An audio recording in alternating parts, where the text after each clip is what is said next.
Hola, ¿qué tal? Primera semana de diciembre, movidita la última de noviembre y comienza el último mes del año también con muchas acciones, ¿vale? Hemos visto desde la aprobación por parte de Estados Unidos para que Ucrania utilizara los satélites de la OTAN y lanzara ataques contra Rusia con sus misiles, la respuesta rusa y también lo que algunos califican como el golpe de Estado más breve de la historia, lo que ocurrió este 3 y 4 en Corea del Sur, donde el presidente, argumentando como siempre que tiene enemigos muy poderosos, enemigos internos, traidores a la patria, decretó una ley marcial que duró solamente 6 horas. Pero no vamos a hablar de eso.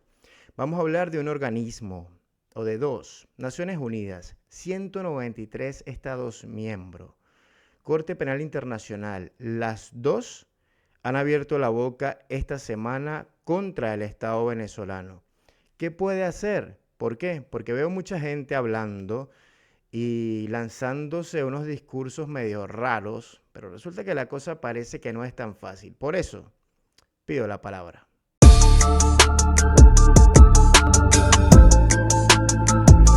¿Qué es lo que pasa con Naciones Unidas en el caso específico de Venezuela? Bueno, no es la primera vez que el Estado venezolano está siendo señalado por organizaciones, grupos de abogados, otros países, de ser un Estado que violenta los derechos humanos, derechos políticos, derechos electorales, derechos civiles, derechos sociales, que de hecho están contemplados en la Constitución y las leyes venezolanas.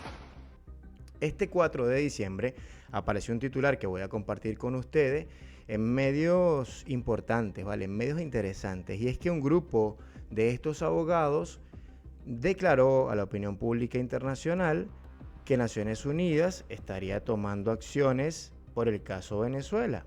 El titular dice así: la ONU abre contra Venezuela un caso y le exige conservar las actas. ¿De qué actas hablamos acá para los que no son venezolanos?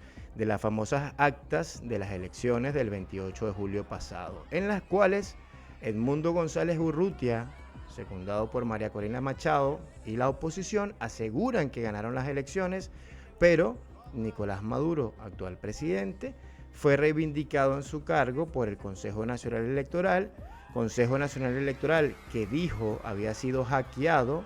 De hecho, no tiene página web, 4 meses y varios días sin poder verificarse la información, y ante eso Naciones Unidas le exige que conserve las actas electorales. Un comité de derechos humanos de la ONU abrió la investigación sobre el gobierno, aquí usan la palabra régimen de Venezuela, por estos hechos y por la violencia que se suscitó el 29, el 30 y el 1 de agosto y todo lo que vimos durante esos días. Vamos a los hechos. La información dice así: el Comité de Derechos Humanos de la ONU ha abierto un caso contra el gobierno de Venezuela para investigar el presunto fraude electoral de los comicios del pasado julio y le ha exigido conservar las actas de escrutinio, según anunciaron este 3 de diciembre, esto está calentito, un grupo de abogados denunciantes. Uno de los abogados, de nombre Paulo Abrao, exsecretario ejecutivo de la Comisión Interamericana de Derechos Humanos, confirmó a la agencia EFE, a la agencia española, que el comité les notificó que ha abierto su caso y ha dictado varias medidas provisionales urgentes mientras lo investiga. Principalmente, la principal medida, conservar el material electoral clave como las actas de escrutinio. María Corina Machado y Edmundo González dicen que ellos tienen las actas, de hecho las han presentado ante el Parlamento chileno, ante el Parlamento del Brasil, en Estados Unidos. Por su parte, el gobierno dice que esas actas están forjadas, que son falsas, pero no ha presentado la contraparte. Y como les decía, se dijo que hubo un hackeo desde Macedonia del Norte a la página del Consejo Nacional Electoral, entonces no hay donde se pueda verificar la información. Hay un video anterior donde se explica qué tiene que hacer el CNE con las benditas actas, simplemente mostrarlas. Municipio por municipio, centro por centro, como se hacía antes. Eso no ha pasado. Y el viejo amoroso brilla por su ausencia, que es el presidente del Consejo Nacional Electoral. Hoy está de cumpleaños nuestro querido presidente Nicolás Maduro y queremos enviarle un fuerte abrazo, muchas bendiciones, salud, salud, salud. Y le pedimos a Dios que siempre se mantenga con esa alta calidad humana y ese sentido de humor y esa sonrisa que le caracteriza. Señor presidente, desde aquí...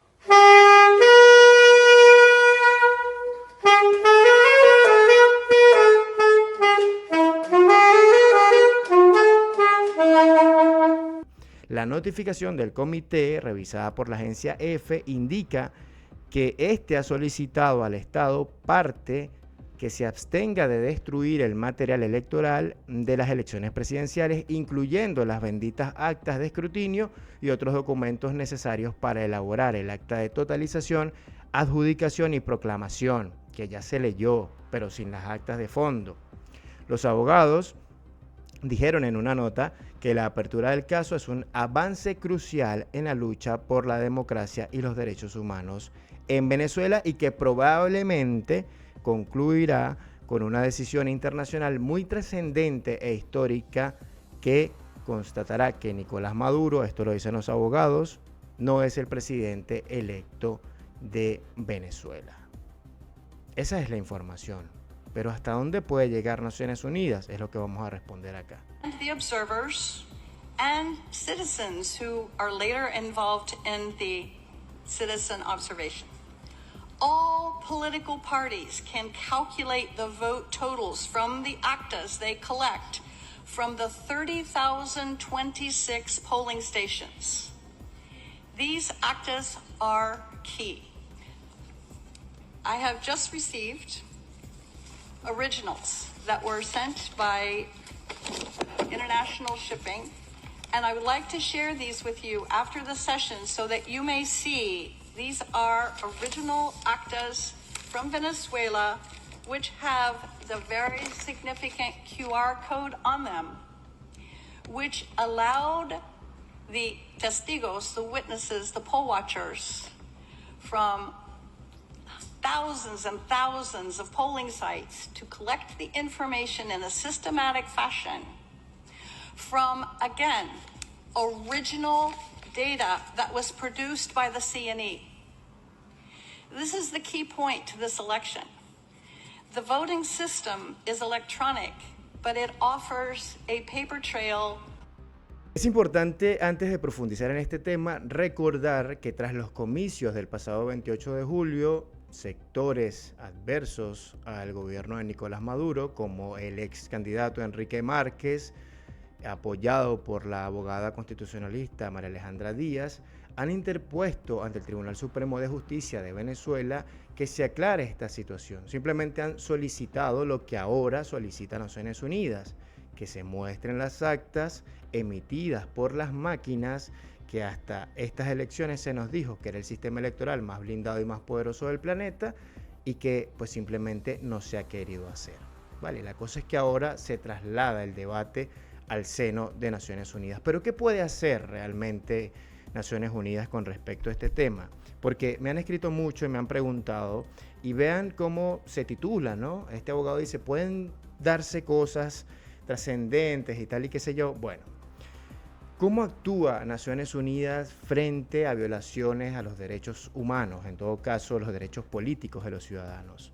Hay algunas cosas que puede hacer la ONU cuando un Estado es acusado de violar derechos humanos. Mecanismos. Hay tres principales. El primer mecanismo es una resolución en el Consejo de Seguridad, que son obligatorias si se aprueban bajo el capítulo 7 de la Carta de la ONU. Un ejemplo concreto, las sanciones contra Irak en 1990 tras la invasión a Kuwait. Aunque sabemos que tras la acusación contra Irak estaba la mentira no blanca de las armas de destrucción masiva que generó una guerra y que acabó con esa nación. Ojo con eso. La número 2, investigaciones independientes, que es un poco lo que se ha planteado en este momento. Hay ejemplos, ¿vale? Por ejemplo, valga la expresión, las investigaciones que se realizaron en Myanmar, donde se generó un informe en 2018 y se acusó al ejército de genocidio contra la población de los rohingyas. ¿Sí? Una investigación se expone y ya después la justicia, se supone, de esos países debe encargarse de procesar esos informes y llevar a juicio a quien tenga que llevar. Número 3, esta es sumamente importante, sanciones y embargos, tanto económicos como militares, como los impuestos a la Sudáfrica del apartheid. Un poco lejos en la historia, pero quise poner ejemplos concretos para que te hagas una idea real de lo que pudiera pasar si esto prospera, ¿vale? Cuarto, misiones de paz. En conflictos como en Bosnia, ocurridos entre el 92 y 1995, se desplegaron tropas para proteger a los civiles. Claro, ya estamos hablando de un conflicto armado, ¿vale? En este punto, y al ver, por ejemplo, lo que decía hace nada el presidente de Colombia, Gustavo Petro, vamos a escucharlo. En Colombia, dejemos el petróleo y el carbón, porque es el camino de la desigualdad social y de la muerte. Chávez no me lo entendió muy bien. Y miren lo que le pasa a Venezuela, que ya no sabe si es democracia, ya no saben si es revolución. Ya el pueblo no los quiere. Y recordemos lo que pasó con el presidente Lula da Silva, que de hecho bloqueó la entrada de Venezuela al grupo de los BRICS, ¿no? Diciendo hasta que no haya actas, pues no sabemos qué va a pasar acá, no podemos irnos a ningún lado. Mucha gente se pregunta, ok, si hay grupos de países que no pueden hacer nada y si Naciones Unidas no puede hacer nada, entonces ¿de qué sirve todo esto? Bueno, la verdad, yo diría que no sirve de mucho. Pero lo cierto es saber lo que, por ejemplo, y aquí es donde voy con la crítica, esto le cuesta al planeta. Porque esta gente que se sienta allí a debatir y a debatir, resulta que tiene un funcionamiento bien extraño. En los diferentes consejos hay miembros que tienen más peso que otros. Ejemplo, se ha votado incontablemente por levantar el bloqueo contra Cuba, Estados Unidos veta, dice no, y todo el mundo se tiene que callar. Caso Venezuela, Consejo de Seguridad, Rusia vota, queda allí. Entonces, bajo ese funcionamiento, pareciera que la realidad práctica es que esto no es más que una serie de declaraciones que buscan presionar y mover la opinión pública de un lado hacia otro sin resultados concretos. Y yo me hago una pregunta. ¿Tú sabes, por ejemplo, cuánto cuesta al mundo mantener a Naciones Unidas? En números recientes, los tengo aquí. Mire, tiene un gasto operativo anual de aproximadamente 3.200 millones de dólares destinados a sueldo, mantenimiento de oficina y programas administrativos, solamente para eso. En misiones de paz, Naciones Unidas tiene un gasto operativo de 6.800 millones de dólares al año. Esto es una locura. En total, son cerca de 10.000 millones anuales. ¿De dónde sale todo esto? El financiamiento proviene de los Estados miembros, con cuotas que varían según el PIB de cada país. Estados Unidos, por ejemplo, que es el que prácticamente manda en Naciones Unidas, aporta el 22% del presupuesto regular y el 27% en las misiones de paz, seguido por China y por Japón. ¿Te sonaban esos nombres, verdad? Bueno. ¿Se ha logrado algo alguna vez para que no perdamos en todo caso la esperanza de saber la verdad? Vale, aquí no se está hablando de sancionar a nadie ni de no, lo que se quiere es saber la verdad. Bueno, hay un ejemplo claro de la influencia de Naciones Unidas y fue su papel en Sudáfrica durante la época del apartheid, de donde nació después todo el fenómeno Mandela. Desde la década de 1960, la Asamblea General condenó las políticas del apartheid, mientras que el Consejo de Seguridad aprobó sanciones militares y económicas, y esto contribuyó al fin de esa política separatista entre blancos y negros en el año 1994. Este tipo de intervenciones puede mostrar en todo caso un impacto positivo de lo que puede hacer Naciones Unidas cuando realmente se aplica un tema, ¿vale? Aquí voy al otro titular que quería plantear. Es que la Corte Penal Internacional exige al gobierno de Venezuela claridad y liberación, en todo caso, de los menores de edad que fueron detenidos tras los disturbios y manifestaciones violentas, en muchos casos, por el resultado de las elecciones. ¿Cuál es la vinculación entre Naciones Unidas y la Corte Penal Internacional? Te lo cuento. La ONU tiene vínculos con la Corte Penal Internacional, aunque son dos organismos independientes, ¿vale? No es lo mismo. Mosca con eso porque la gente cree que uno es un apéndice del otro y tal. No funciona así. La Corte Penal Internacional, con sede en La Haya, se creó en 2002 apenas para juzgar crímenes graves como genocidio y crímenes de guerra. Pero ¿qué pasa cuando se acusa a un presidente o a un alto funcionario? Esa es la pregunta que hay que hacerse acá. Lo primero que hace la Corte Penal es investigación y órdenes de arresto. Ejemplo, en 2009 contra Omar al-Bashir, presidente de Sudán, acusado del genocidio de Darfur. Hay otra acción, que son los retos. La Corte Penal Internacional no tiene fuerza propia para arrestar a los acusados. Por eso vimos también que se emite una orden de captura contra el primer ministro israelí, Benjamín Netanyahu, por el genocidio en Gaza, y algunos países en Europa dicen, yo no voy a meter preso a Netanyahu. Y como saben que la Corte Penal Internacional no tiene fuerza para hacerlo y que depende de los estados que forman parte, pues la cosa queda allí, ¿vale? Muchos líderes se niegan a colaborar. Por ejemplo, Bashir viajó a países aliados sin ser detenido durante años. Y ha pasado lo mismo con otros presidentes. Por eso se responde a la pregunta de por qué si hay una orden, fulanito va a la ONU y fulanito va... Bueno, ir a la ONU es algo que está como blindado. Tú puedes ir y nadie te puede tocar, ¿vale? Porque se supone que tú vas ahí a argumentar y a exponer qué es lo que realmente pasa en tu país. Cuando se mueven por otros medios es porque tienen países aliados que no van a acatar la orden de la Corte Penal Internacional. Lo que debería hacer la Corte Penal Internacional, Jordán, esto también me lo preguntan. Bueno, se supone que tiene acuerdos con los países miembros y se pide o se espera que se fortalezcan esos acuerdos para garantizar arrestos, aumento de sanciones contra los acusados y para evitar que sean protegidos, para priorizar capturas de alto impacto. Pero no pasa. Más allá de lo que se dice en los medios y en los micrófonos, ese tipo de cosas solamente pasa en las películas, ¿vale? A menos que el tío Sam quiera sacar a un presidente, como hicieron en Haití, mandan un helicóptero, secuestraron a Aristide y lo soltaron en África. Ese tipo de cosas sí pasan, ¿vale? Pero no a través de organismos de este tipo.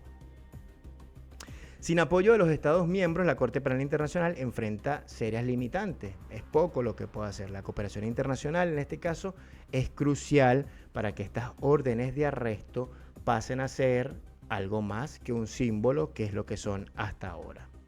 En conclusión, lo primero que hay que saber es que estas son acciones que no son de un solo día, ¿vale? Son casos, son archivos que se van abriendo, que se van ampliando y que se van trabajando. Entendiendo las limitaciones de estos organismos que son bastante caros, ¿vale? Con lo que gasta la ONU en temas operativos, pudiera, por ejemplo, implementarse un plan de acceso al agua potable en África que daría acceso al vital líquido a por lo menos el 50% de la población infantil que muere de deshidratación, ¿no? Un poco la crítica también que se hace a la Iglesia y al Vaticano, ¿no? Tanto hablar y tanta cosa, y resulta que el anillo del Papa pudiera alimentar a un país pequeño, ¿vale? Pero no pasan esas cosas. Aquí hay que entender que hay un juego de fuerzas a lo interno de estas organizaciones. Por más que en el Consejo de Derechos Humanos se hable de un tema en específico y se quiera accionar, el poder de veto es sumamente clave para entender el funcionamiento. ¿Quiénes lo tienen? Estados Unidos, China, Rusia, ¿vale?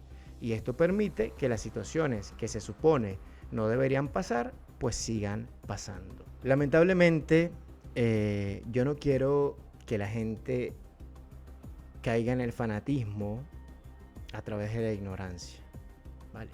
Por eso es importante entender cómo funciona realmente el mundo. Cuando uno lee notas como la que leímos al principio, que además está publicada por la Deutsche Welle de Alemania, que no es un medio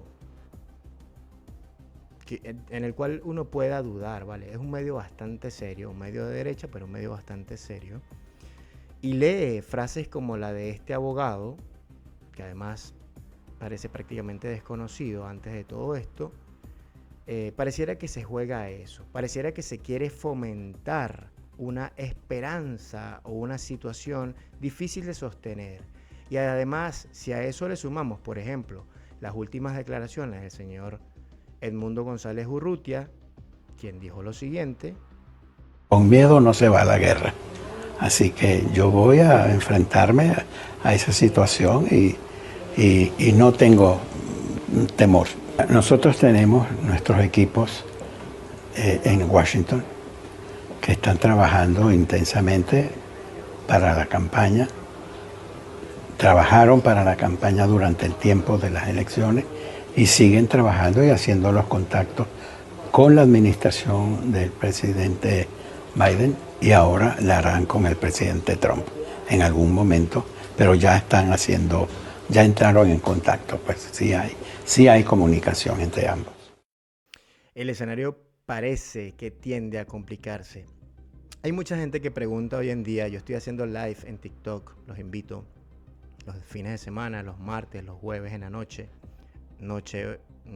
América, madrugada Europa, que pregunta, ¿qué va a pasar el 10 de enero en Venezuela?